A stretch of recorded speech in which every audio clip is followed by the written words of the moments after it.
(2월 3일) 버려진 순간에도 주님은 함께 하신다. 디모데후서 4장 9절에서 22절까지의 말씀입니다.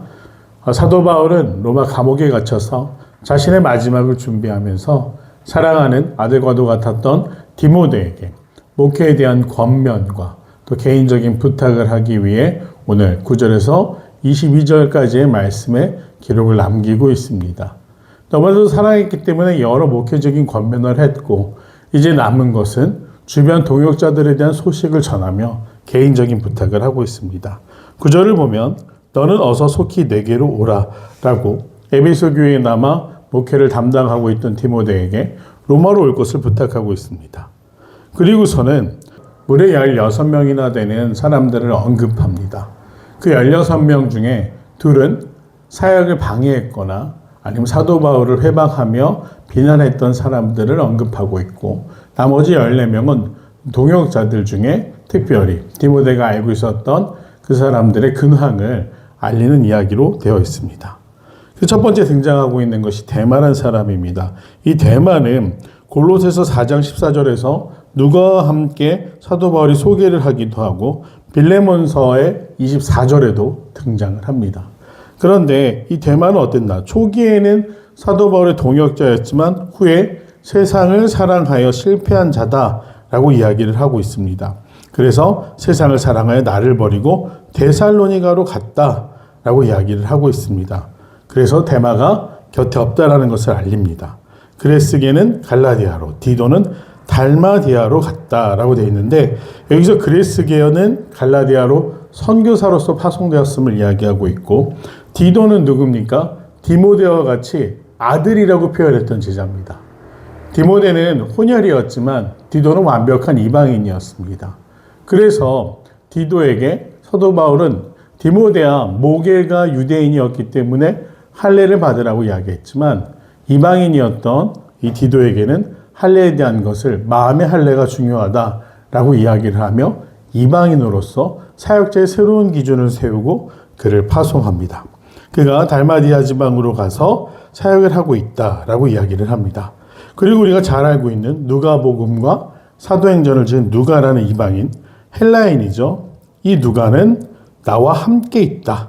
오늘 로마 감옥에 있는 사도 바울 곁을 지키면서 마치 주치의처럼 그의 건강을 돕고 동역하고 있는 누가에 대해서 언급을 합니다.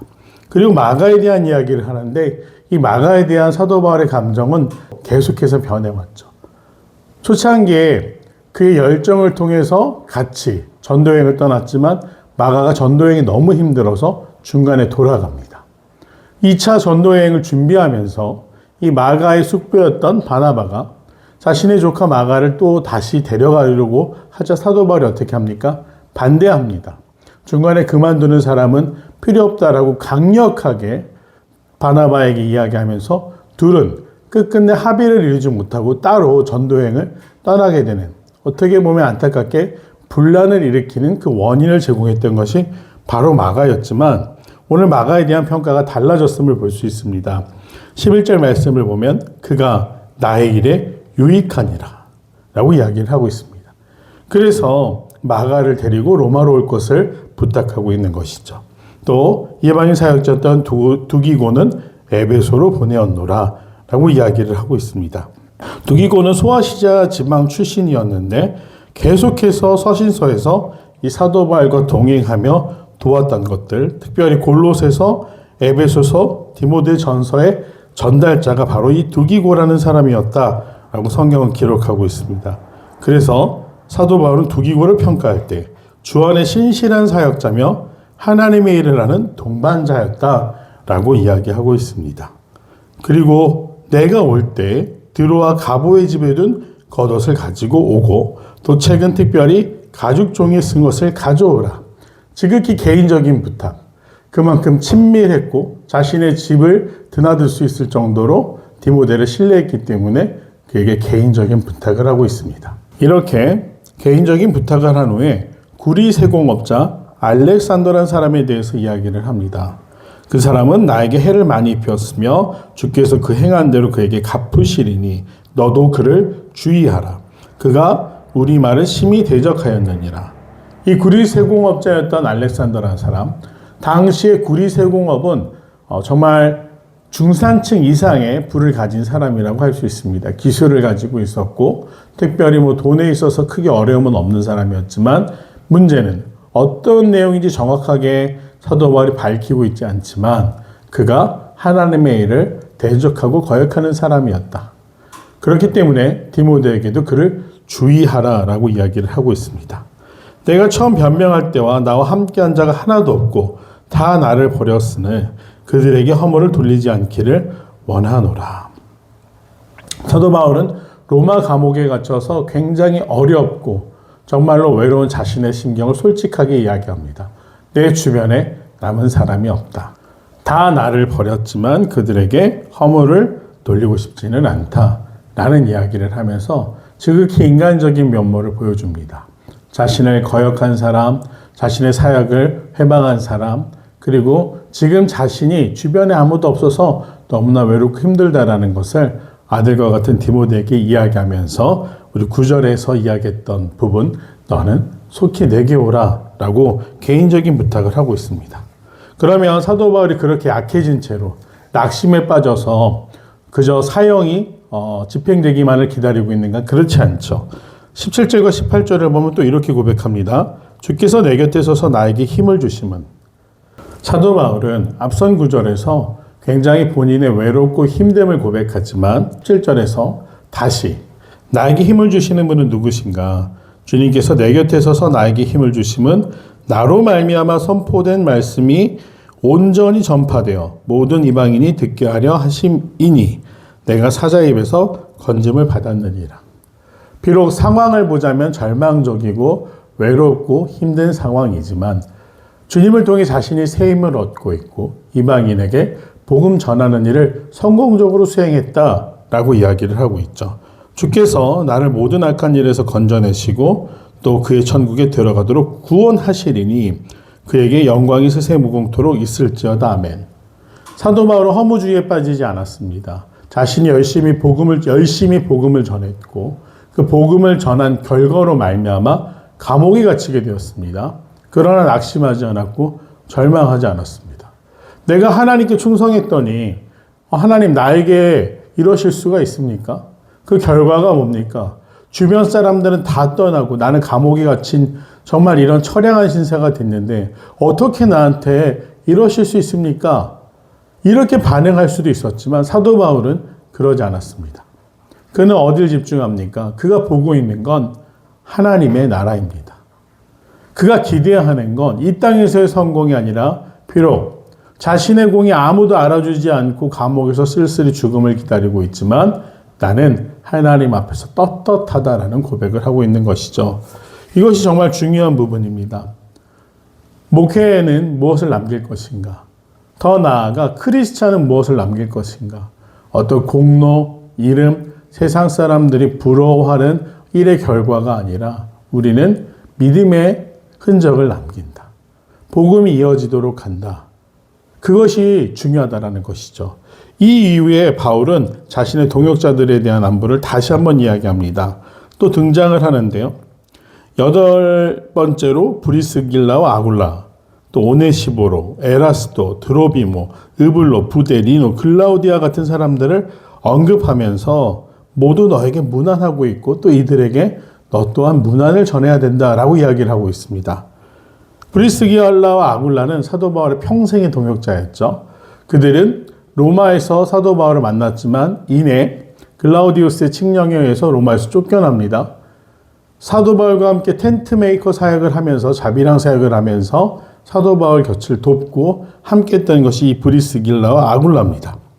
또 오네시보로, 이 사람은 오네시모하고는 다른 사람입니다. 오네시모는 빌레몬의 종으로서 도망치고 주인이었던 빌레몬에게 해를 끼쳤지만 그래서 무익한 종이란 평가를 받았지만 사도 바울을 만남을 통해 오네시모로 이름이 비슷하죠? 뜻도 비슷합니다. 유익한 자란 뜻입니다. 그래서 둘은 다른 사람. 오네시모는 무익한 종이었다. 유익한 사람으로 변화된 사람이고 오늘 등장하고 있는 오네시모로는 사도 바울 곁을 지켰던 에베소 출신의 교인입니다. 그가 자신에게 유익을 끼쳤음을 이야기하면서 그에게 안부를 전하라고 이야기를 하고 또 겨울 전에 어서 오라.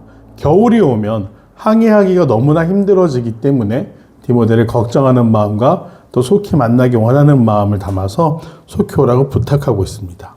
그리고 으블로와 부데와 리노와 글라우디아는 함께 사역했던 사람들인데 이 사람들은 이 로마 교회에 남아서 사도 바울 사후에도 로마 교회를 지켜갔을 것으로 여겨지는 교회 지도자들이었습니다. 그래서 그들이 다 내게 문안한다. 우리가 너를 기다리고 있다. 라고 이야기하면서 자신의 후계자와 같았던 디모데에게 마지막 당부를 하고 또 개인적인 부탁을 합니다. 이 모습을 통해서 알 수 있는 것은 여기에 교리라든지 어떤 복음에 대한 것들은 없지만 사역이 어떻게 이어져 가고 있는지를 우리가 살펴볼 수 있습니다. 16명 중에 14명이 충성된 동역자였고 사도 바울을 돕는 사람들이었습니다. 하나님의 거룩한 사역은 예수 그리스도의 복음 전파를 통해 수많은 제자들을 만들어냈고 그 중에 하나인 사도 바울에게서 또 누구에게로 연결되고 있습니까? 이곳에 언급된 14명의 사람들에게 그 복음이 전해져 또 다른 움직임을 만들어낸 것이죠. 복음이란 동기가 움직임이 되고 그 움직임이 큰 변화를 만들어내는 운동이 돼서 결국 이 세상을 바꾸지 않습니까? 제국도 바꾸고 역사도 바꾸고 그래서 오늘 우리가 이렇게 예수 그리스도에 대해서 이야기하고 알 수 있게 된 것이죠. 사도 바울은 미약한 사람이었지만 그가 고백하기는 그의 사역을 통해서 그 불길이 복음의 씨앗들이 전해져 열매를 맺었다. 오늘 디모데후서로 마지막을 통해서 우리가 알 수 있는 것은 혼자가 아니라 함께 나누어 할 때 그리고 지금 당장은 그 씨앗이 뿌려진 것들이 어떻게 보일지 모르겠지만 하나님의 돌보심 가운데 그것들이 뿌리를 내리고 싹을 틔우고 또 자라가게 되면 거룩한 생명의 열매를 맺게 된다는 사실. 그 당시 그들은 사실은 이 일이 어떻게 될지 몰랐습니다. 교회는 어디까지 이어질 수 있을까? 너무나 극심한 핍박 가운데 고민하고 근심하고 걱정했지만 교회 역사는 2000년을 넘어서 오늘도 유효합니다. 소망하는 것은 사도행전으로 끝난 것이 아니라 그 이후로도 긴 시간을 이어온 교회 역사만큼 우리가 복음을 전하는 일에 또 후대에 남기는 일에 때를 얻든지 못 얻든지 열심을 다해야 될 줄로 믿습니다. 오늘 디모데후서의 말씀처럼 사도 바울 혼자가 아니었음을 이야기한 것처럼 우리도 힘을 모아서 작은 힘이지만 서로 보태고 돌보아가면서 하나님의 거룩한 나라를 확장시키는 일에 복음을 전하는 일에 힘을 다할 수 있는 귀한 믿음의 사람들이 되기를 간절히 소망합니다. 기도하겠습니다. 은혜로우신 아버지 하나님, 우리는 연약하지만 그 작은 불꽃을 모아 정말 복음의 불길이 훨훨 타오를 수 있도록 그 쓰임, 아버지 그 일부가 되기를 원합니다. 그렇게 쓰임 받기를 원합니다. 주님 앞에 우리의 삶을 온전히 드리오니 받으시고 그 거룩한 불길로 사용하여 주시어서 이 따뜻한 온기가 이 빛과 소금이 또 후대로 또 이웃에게로 전해질 수 있도록 우리를 사용하여 주시옵소서. 감사드리오며 사랑하는 예수님의 이름으로 간절히 기도드립니다. 아멘.